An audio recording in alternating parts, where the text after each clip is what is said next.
Skrini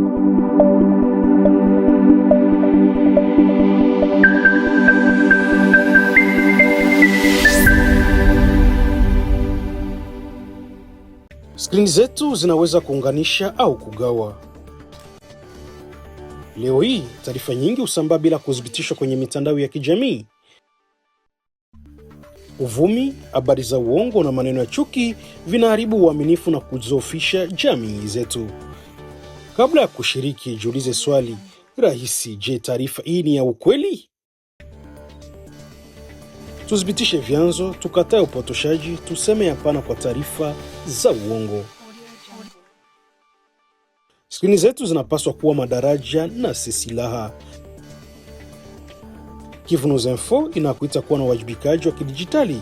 Pamoja tuchague umoja, ukweli na amani.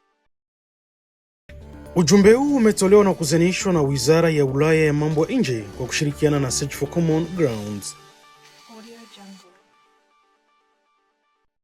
Eneo la Itombwe katika sehemu ya juu ya milima ya Kivu Kusini imekumbwa tena na tukio kubwa la kibinadamu baada ya kituo cha mafunzo cha kiufundi kilichokuwa katika kijiji cha Mikenge kuharibiwa kufuatia shambulio la bomu na ndege isiyo na rubani maarufu kama drone.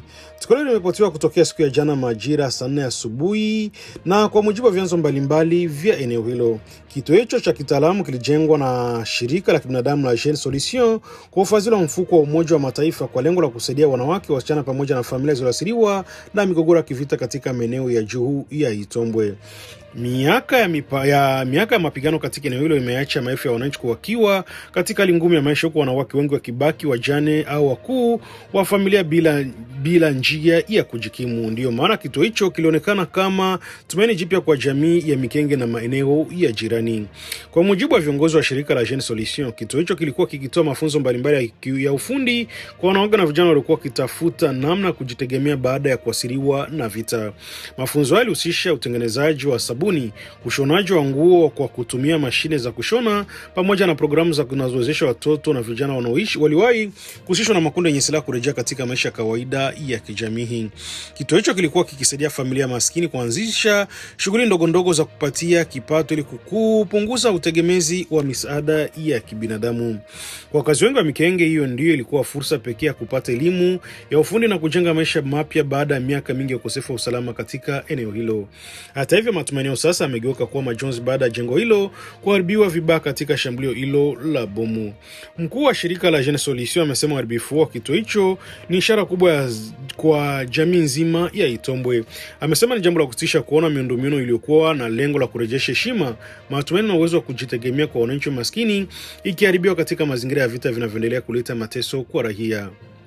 Taarifa zinaeleza kuwa vifaa vingi muhimu vilikuwa ndani ya kituo hicho vimeharibiwa kabisa, na miongoni mwa vifaa vilivyoteketea ni pamoja na mashine kubwa ya aina changefa, mifuko 45 ya saruji, mabati 126, mashine 40 za kushona pamoja na vifaa vyake, mashine maalum ya kutengeneza sabuni kwa ajili ya mafunzo ya wanawake, pamoja na vifaa mbalimbali vya ujenzi kama nondo, madirisha na milango. Kwa mujibu wa mashahidi wa eneo hilo, mlipuko ulitokea karibu sana na soko la Mikenge ambalo hutumiwa kila siku kwa wananchi wengi kufanya biashara zao. Ofisi ya utaratibu wa mashirika ya kiraia ya Itombwe imelaani vikali tukio hilo na kulitaja kama kitendo kipya cha uharibifu dhidi ya raia. Kupitia taarifa iliyotolewa na rais wa muungano wa kiraia, kundi la Waso M23 Turaneo limeutumiwa kuhusika na shambulio hilo, huku mashirika ya kiraia kitaka haki ichukuliwe mkondo dhidi ya wahusika wa tukio hilo. Kwa mujibu wa taarifa hizo, watu wasiopungua 4 wamepoteza maisha katika shambulio hilo, huku wengine kadhaa wakijeruhiwa kutokana na vipande vya mabomu. Shirika la Jeune Solution limekumbusha kuwa sheria za kimataifa na za kibinadamu zinakataza kushambulia miundombinu ya kiraia pamoja na taasisi zinazotoa huduma za kibinadamu. Kutokana na hiyo, shirika hilo limetoa wito kwa pande zote zinazohusika katika mzozo wa mashariki mwa Jamhuri ya Kidemokrasia ya Kongo kuheshimu sheria za kimataifa na za kibinadamu na kuhakikisha usalama wa wananchi ambao tayari wanaendelea kuishi katika mazingira magumu ya ukosefu wa amani kwenye maeneo ya juu ya Itombwe.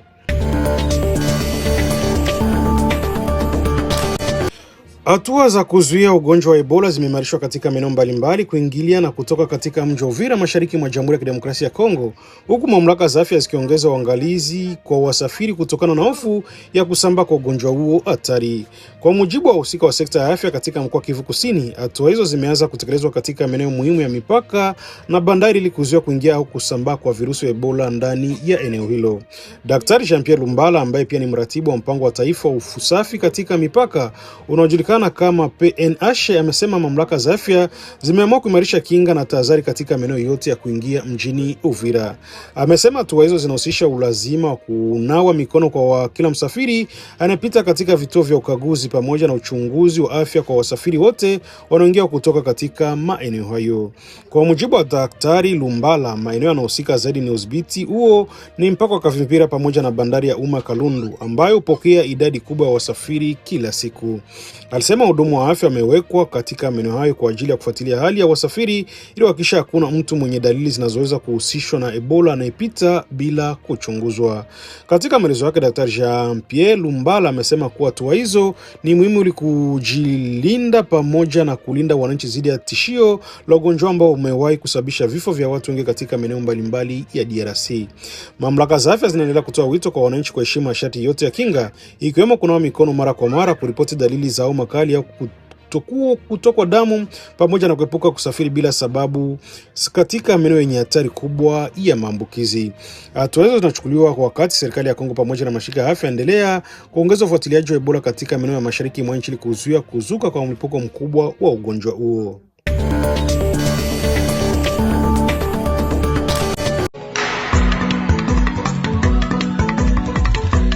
Révision constitutionnelle.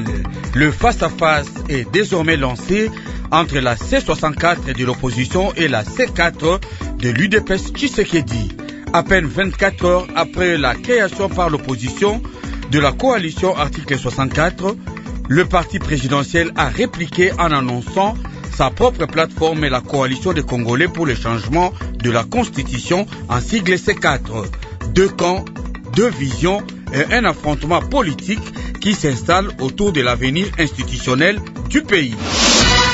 Lutte contre le virus Ebola. Une alerte vient d'être lancée en Ituri.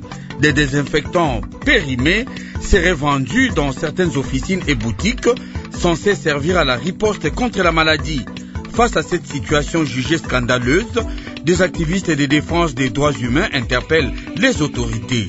Ils exigent que les auteurs de ce qu'ils qualifient de mafia répondent de leurs actes.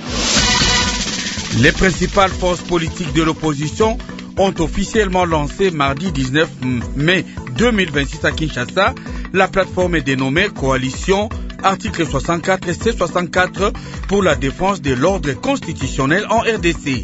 La mise en place de cette plateforme était au centre du débat entre les intervenants dans l'émission Dialogue entre Congolais d'hier mercredi. Vous les suivrez tour à tour au micro de Guy Matetsongo. Mesdames et messieurs, bonjour et bienvenue à cette édition du journal du matin. La bataille politique autour de la Constitution est désormais ouverte.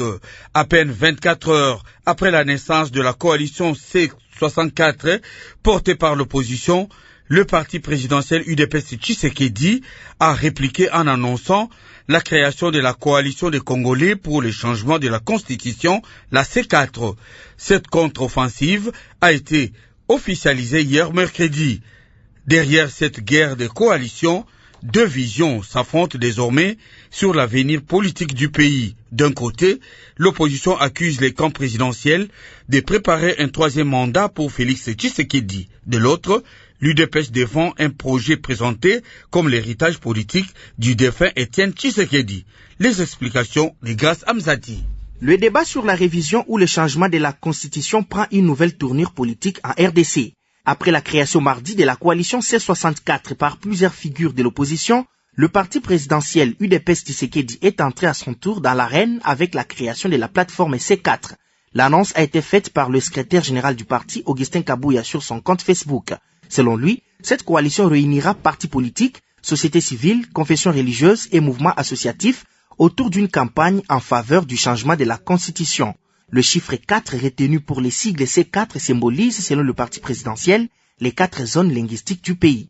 En face, la coalition C64 dit vouloir barrer la route à toute révision constitutionnelle qu'elle considère comme une tentative d'ouvrir la voie à un 3e mandat du président Félix Tshisekedi ou à un glissement électoral. Mais au-delà des discours politiques, plusieurs observateurs redoutent surtout une montée des tensions sur le terrain. Ces derniers jours, des militants et sympathisants des deux camps ont déjà montré des signes d'hostilité sur les réseaux sociaux et lors de certaines mobilisations politiques. Une polarisation qui, si elle n'est pas maîtrisée par les leaders politiques eux-mêmes, pourrait alimenter des affrontements entre partisans et fragiliser davantage le climat social et politique du pays. Toujours hier mercredi, une nouvelle plateforme politique a vu le jour à Kinshasa. Elle porte le nom de Congolais, article 63. Ce regroupement rassemble les partis politiques, organisations de la société civile et personnalités indépendantes. Sa mission, mobiliser le peuple congolais pour défendre l'intégrité territoriale, la souveraineté nationale et la patrie face à l'occupation persistante de certaines zones de la RDC par des forces armées venues du Rwanda et de l'Ouganda. À sa tête, Dieudonné Nkishi Kazadi. Nous y reviendrons dans nos prochaines éditions. L'actualité, c'est aussi l'épidémie d'Ebola. En Ituri, une alerte vient d'être lancée concernant la vente de désinfectants périmés dans certaines boutiques et officines pharmaceutiques censées servir à la riposte contre la maladie. Face à cette pratique jugée scandaleuse, des défenseurs des droits humains et des acteurs de la société civile haussent les tons. Ils interpellent les autorités afin que les responsables de ce qu'ils qualifient de mafia répondent de leurs actes. Reportage signé Martial Kizabiamongo. Dans les rues et différentes ardeurs des Bougnats, différents produits et articles utilisés dans la prévention et la lutte contre l'épidémie d'Ebola qui sévit dans la ville sont vendus en grande quantité par des opérateurs économiques dans des boutiques et officines pharmaceutiques et également par des ambulants. Cependant, parmi ces produits, on trouve des désinfectants périmés pour les mains et d'autres mélangés d'eau. Témoignage de cette femme de ménage. Exactement, hier j'ai acheté des désinfectants périmés. Je n'ai pas pu regarder la date de l'expiration parce qu'on achète ça dans des pharmacies, mais nous sommes dessus. Des activistes des droits humains et acteurs de la société civile parlent d'une pratique scandaleuse qui met la vie de milliers de personnes en danger. Maître Eddy Makindo, l'un d'eux. Qu'est-ce qu'ils font ces commerçants? Ils impriment plusieurs étiquettes avec de nouvelles dates de fabrication et de nouvelles dates de péremption. Je trouve personnellement que c'est un sabotage sanitaire. Le chef de la division provinciale de l'économie à Ituri promet d'envoyer sur le terrain des inspecteurs afin de mettre fin à cette situation. Depuis la ville de Bunia, Martial Kizabiamungu, Radio Okapi. Entre-temps, dans le Nord Kivu et l'Ituri, un autre défi se pose. Des doutes persistent sur l'existence même de la fièvre hémorragique d'Ebola. C'est dans ce contexte que la mission d'aide aux personnes en détresse lance un message clair. Laissons de côté les doutes et les discussions autour de cette maladie. Ebola existe. Unissons-nous pour y faire face. Un appel lancé alors que certaines communautés continuent de résister aux mesures de prévention, favorisant ainsi la propagation du virus. Pour Théophile Katembo, coordonnateur de cette mission, Ebola est une réalité. Ce n'est ni une invention, ni une théorie complotiste, mais une maladie qui tue. Il invite les populations à une prise de conscience collective en respectant les gestes barrières. Théophile Katembo s'exprime au micro de Marc Marofimbo. La mission d'aide aux personnes en détresse, là c'est un appel à la population du Nord Kivu et de l'Ituri ainsi que des provinces voisines que la maladie est réelle et qu'elle doit prendre des mesures de protection et de prévention, notamment lavage de mains et dénoncer d'urgence aux structures de santé les cas qui présentent des signes. Donc d'y aller, ce n'est pas de la politique, ce n'est pas de la mépris ou de la guerre, c'est une maladie, c'est une réalité que nous avons déjà vécu plusieurs fois. Pour ce, nous demandons à toute personne qui a encore des doutes de comprendre que la maladie est là, un danger pour la vie, et c'est pourquoi nous tous, nous devons rester unis afin de lutter contre cette épidémie qui est encore dans notre midst. De son côté, l'Organisation mondiale de la santé tire la sonnette d'alarme. Elle qualifie désormais de élever le risque épidémique lié à la souche Bundibugyo au niveau national et régional. L'annonce a été faite hier mercredi lors d'une conférence de presse tenue à Genève. L'OMS précise toutefois que cette épidémie d'Ebola, dont l'épicentre se trouve dans la province minière de l'Ituri, n'est pas une pandémie, mais l'organisation redoute une propagation rapide du virus en raison de la forte densité des populations et de la présence de nombreux camps de déplacés dans la zone. Les détails avec Michel Kifindangoy. C'est une décision rare qui traduit la gravité de la situation sur le terrain. À ce jour, l'OMS comptabilise officiellement 51 cas confirmés en RDC et 2 en Ouganda. Mais les autorités redoutent une réalité bien plus lourde avec déjà plus de 600 cas suspects. L'épidémie touche désormais les villes stratégiques comme Bunia et Goma. Le défi est double pour les équipes sanitaires. D'une part, la souche isolée est le virus Bundibugyo, une variante contre laquelle il n'existe aucun vaccin homologué à ce jour. D'autre part, les violences armées qui se sont intensifiées en Ituri ont jeté sur la route plus de 100 000 déplacés, rendant le suivi des cas extrêmement complexes dans ces zones minières à forte mobilité. Pour tenter de circonscrire le feu, l'OMS a porté son assistance financière à près de 4 millions de dollars et intensifie le déploiement de ses experts. En l'absence de traitement, l'accent est mis sur la sensibilisation des communautés et la surveillance stricte des frontières pour briser la chaîne de contamination. Fermeture des frontières entre la RDC et le Rwanda. Le ministre congolais de la Santé juge cette décision d'illégale quand on sait qu'il y a une épidémie au Congo et c'est condamner tout un peuple à la mort. Le ministre Roger Kamba répondait à la question d'un journaliste lors du briefing de presse co-animé avec son homologue de la communication et médias Patrick Mouyaya Katembwe ainsi que le docteur Jean-Jacques Mouyembe, directeur général de l'INRB, mardi dernier ici à Kinshasa. Écoutez le ministre de la Santé publique, Roger Kamba. D'abord, nous avons dit que c'est illégal de fermer la frontière quand on sait qu'il y a une épidémie, parce que ça veut dire qu'on décide délibérément de condamner. Et pour la petite histoire, le peu de ressources qui passaient par les humanitaires passaient par cette frontière-là. Quand vous fermez cette frontière, vous prenez une responsabilité devant l'histoire que vous décidez d'exposer la population. Alors, de mon point de vue, la solution est très simple. Laissez-nous gérer nos épidémies nous-mêmes, rentrez chez vous. Comme on l'a dit et répété, nous savons, avec l'expertise que nous avons, avec nos 16 épidémies précédentes, nous savons quelles sont les mesures que nous devons prendre pour résoudre ce problème. Le monde peut se rassurer parce que souvent dans le monde, ce qui se passe, c'est que on va chercher des experts pour répondre à un problème. L'avantage de la RDC, c'est que les experts sont déjà sur place.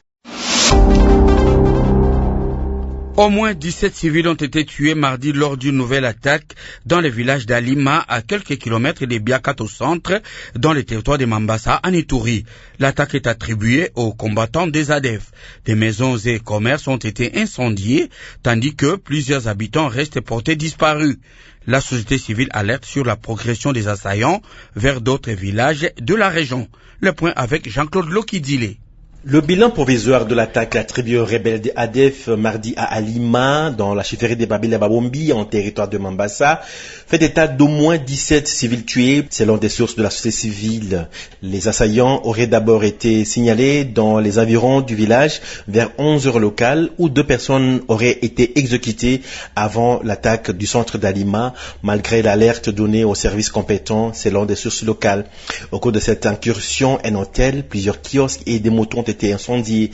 Les chèvres ont été également emportés par des assaillants. Selon les mêmes sources, plusieurs personnes restent encore portées disparues, tandis que certaines zones demeurent difficilement accessibles. Ce mercredi matin, les assaillants ont poursuivi leur progression vers le village de Manyama, où 2 autres civils auraient été tués et plusieurs maisons incendiées. Face à cette situation, les acteurs de la société civile appellent les autorités militaires à renforcer urgemment la sécurité dans plusieurs villages de la zone. Contacté, l'administrateur du territoire de Mambasa promet de se prononcer à ce sujet ultérieurement. Bounia, Jean-Claude Doki, Dile, Radio Kapi. L'actualité prend un tout autre chapitre. À Kinshasa, La capitale croule sous les immondices, les embouteillages monstres et des chantiers interminables qui perturbent chaque jour la vie des Kinois. Ces préoccupations ont fait l'objet d'une question orale adressée hier mercredi par les députés provinciaux Aubin Makano Isukama au gouverneur de la ville. L'élu affirme que le peuple a le droit de savoir où vont les taxes et les recettes publiques, qui contrôlent les fonds engagés dans les grands projets, pourquoi les chantiers n'aboutissent pas et comment certaines dépenses de prestige continuent alors que Kinshasa étouffe. On écoute Aubin Mukanu dans cet extrait proposé par Alain Irung. Au nom du peuple kinois, nous refusons de rester silencieux face à l'effondrement progressif de la gouvernance de Kinshasa. Notre démarche n'est ni un règlement des comptes, ni une agitation politicienne. Elle procède d'un devoir républicain face à une ville qui souffre chaque jour davantage. Pendant que l'exécutif provincial multiplie les annonces et les opérations de communication, les Kinoises et les Kinois subissent les routes dégradées, les embouteillages inhumains, les chantiers interminables, l'insécurité, l'insalubrité, les marchés anarchiques, les services publics paralysés et les salaires impayés. Kinshasa souffre, Kinshasa étouffe, Kinshasa recule. Le peuple a le droit de savoir où va l'argent des taxes et les recettes publiques, qui contrôle les fonds engagés dans les grands projets, pourquoi les chantiers n'aboutissent pas et comment certaines dépenses de prestige continuent pendant que Kinshasa étouffe. Quelles sont les véritables priorités budgétaires pour 2026? Où sont les rapports d'exécution budgétaire? Où sont les résultats visibles pour la population? Comment justifier des projets coûteux de résidence officielle du gouvernement ainsi que du président de l'Assemblée provinciale de Kinshasa et d'un nouveau siège du Parlement provincial pendant que Kinshasa croule sous les immondices, l'insécurité et les routes inachevées? Actualité internationale. Guerre au Moyen-Orient. Le président américain Donald Trump a déclaré que la guerre pourrait se terminer très rapidement, tandis que le vice-président J.D. Vance a fait état de progrès dans les discussions avec Téhéran portant sur un accord pour mettre fin aux hostilités. Pour le négociateur en chef iranien Ghalibaf, les États-Unis cherchent à déclencher une nouvelle guerre. L'invité. Les principales forces politiques de l'opposition ont officiellement lancé mardi 19 mai à Kinshasa une nouvelle plateforme baptisée Coalition Article 64 ou C64. Objectif, défendre l'ordre constitutionnel en RDC. À travers cette initiative, l'opposition rejette toute réforme de la Constitution et toute perspective d'un troisième mandat du président Félix Tshisekedi. La mise en place de cette coalition était au cœur du débat dans l'émission Dialogue entre Congolais divisé hier mercredi. On écoute les intervenants au micro de Guy Matetsongo. Mike Mkebaye, vous êtes député provincial honoraire, vous êtes coordonnateur provincial pour la ville de Kinshasa du parti politique Ensemble pour la République, parti membre de l'opposition. D'abord, pourquoi la coalition article 64, pourquoi pas article 5 ou article 4? C'est l'article 64 qui donne devoir. Il dit même pas qu'il s'agit d'un droit, mais d'un devoir à tout Congolais de s'opposer à tout autre Congolais ou n'importe quel groupe de Congolais qui accède au pouvoir par la force ou qui, une fois au pouvoir, essaie de les conserver en violation de la Constitution. Donc c'est cet article en fait qui nous donne mandat pour agir. Et comment espérez-vous atteindre votre objectif dans un contexte où l'opposition est considérée comme une opposition Yanzala, opposition Yapete, comme pour dire que l'opposition n'a pas la capacité d'empêcher le pouvoir à changer la Constitution? À notre niveau, sur le plan stratégique, on est très heureux que Félix Tshisekedi présente l'opposition sous ces jours-là comme une opposition faible. C'est comme ça que l'opposition était perçue en 2015 par les officines de Joseph Kabila. À l'époque, il disait que, les Kinois, ils sont incapables de tenir 3-4 jours dans la rue parce qu'ils vivent au jour le jour. Et ensuite, quand ça crépite, ils détalent. Et c'est sur cette base-là qu'ils avaient fondé, en fait, la certitude qu'ils allaient faire passer la fameuse loi électorale qui posait les élections sine die pour privilégier l'organisation du recensement. Cette loi a été soumise à examen à l'Assemblée nationale. Elle est passée. Souvenez-vous qu'à l'époque, l'opposition avait appelé à manifester et qu'elle n'a pas pu arrêter cette loi au niveau de l'Assemblée nationale. Aubin Minakou, président de l'Assemblée nationale, s'était moqué de nous. C'est quand finalement cette loi arrive au Sénat et que les gens s'attendent le moins du monde qu'elle peut être bloquée. Surprise, les Kinois ont battu le pavé pendant une semaine et que Kabila difficile à reculer. Parce que vous rappelez cette période-là, est-ce que aujourd'hui l'opposition bénéficie des conditions dont elle bénéficiait à l'époque? C'est-à-dire qu'à l'époque, il y avait des mouvements citoyens qui étaient avec l'opposition. À l'époque, il y avait même l'Église catholique qui était avec l'opposition. Est-ce que vous bénéficiez de tous ces appuis-là aujourd'hui? Nous n'avons pas à bénéficier ou à aller chercher l'appui de l'Église catholique. L'Église catholique a toujours été un allié traditionnel aux aspirations du changement. Merci. Peter Kazadi, vous êtes avocat, vous êtes député national élu de la ville de Kinshasa et cadre de l'UDPS, parti membre de l'Union sacrée de la nation. Comment vous comprenez la mise en place de la plateforme de l'opposition dénommée Coalition Article 64? Les amis, d'abord, c'est de leur droit de se constituer en un cartel pour espérer combattre le pouvoir. Et c'est ça le rôle de l'opposition. L'opinion se souviendra qu'ils ne sont pas à leur premier rassemblement et jusque-là, nous ne sentons rien. Et je suis sûr que Mike Mukeba, il sait que la politique, c'est avant tout un rapport de force. Aussi longtemps qu'ils ne seront pas capables de mobiliser la population pour que celle-ci se rallie à leur cause, ils peuvent vous crier comme ils le font. Nous n'arrêterons pas d'avancer. Et donc, on voulait dire que le rapport de force sur le terrain actuellement est en faveur du régime en place? Non, c'est en faveur du peuple. Le peuple soutient le régime parce que il reçoit des réponses à ses besoins. Merci Christian Moleka, vous êtes analyste politique et coordonnateur de la dynamique des politologues de la RDC. Quelle analyse vous faites de la mise en place de la plateforme de l'opposition dénommée Coalition Article 64? Je crois que ce sont des manœuvres, de manœuvres politiques de positionnement. Nous avions senti à un moment donné que la famille présidentielle s'organisait, qu'en face l'opposition ne prenait pas l'élan de se structurer. Là, l'opposition congolaise a donné, en tout cas une partie de l'opposition, le signe qu'il pouvait se réunir de manière conjoncturelle autour d'une cause. L'histoire récente a démontré que soit les dynamiques tout sauf Kabila ou les questions constitutionnelles ont toujours été des questions fédératrices pour l'opposition. Et donc, cette manœuvre-là nous positionne sur des possibles contestations de la rue, comme on l'a connu dans le passé. L'équation qui demeure, c'est est-ce que l'opposition aura les mêmes capacités qu'en 2015, qu'en 2016 pour drainer dans la rue la population? Justement, on se rappelle ce qu'étaient les actions de l'opposition en 2016-2015 et qui avaient réussi, n'est-ce pas, à faire reculer le régime Kabila. Et vous pensez que dans les contextes du moment, l'opposition a les mêmes capacités qu'elle avait utilisées à l'époque pour lui permettre d'obtenir gain de cause? La faiblesse stratégique de l'opposition, c'est que l'UDPS vient de l'opposition et que d'une certaine manière, l'UDPS connaît ce qu'elle comme stratégie l'opposition utilise dans le passé. Et donc l'opposition devrait se réinventer. Si elle entend rééditer les exploits d'hier, eh bien l'UDPS qui a longtemps milité l'opposition sait comment contrer les approches qu'elle a même utilisées dans le passé, dans un passé récent.